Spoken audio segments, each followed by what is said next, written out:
Lee.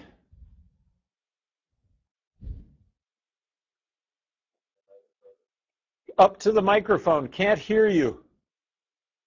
Okay, got to read. Okay, will do. Will you be able to prevent the Department of Justice and the federal government from suing the states due to illegal immigration? Will you be able to prevent the Department of Justice and the federal government from suing the states? Yes, I think that would come under the purview of back to states' rights from the very get-go.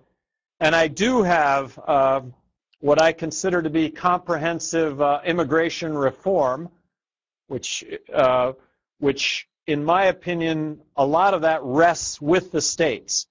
Am I in support of the legislation that Arizona passed to deal with illegal immigration? You know, I'm not in support of it at all. I'm a critical of what they did, but I think they have every right to do that as a state. I don't think it's going to address the problem.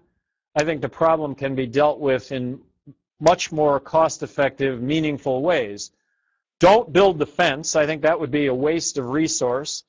I think we should make it as easy as possible for immigrants that want to come into this country to get a work visa, not a green card, not citizenship, but a work visa that should entail a background check and a Social Security card so that applicable taxes would get paid. And by the way, implementing the fair tax, taxes won't be an issue because everybody will pay the fair tax. You're going to have to consume, whether you're illegal, legal, a visitor, everybody pays the fair tax.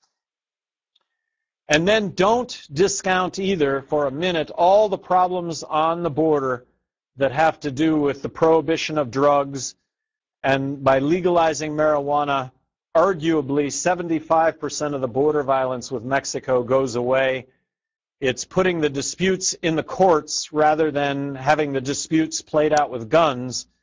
And when I look at all of my Republican opponents right now running for president, all of them seem to be advocating more guns in a situation that is being dictated with guns, as opposed to the real root problem with border violence, and that is prohibition. And we've seen that in our country's history with the prohibition of alcohol, where the mob rose to power.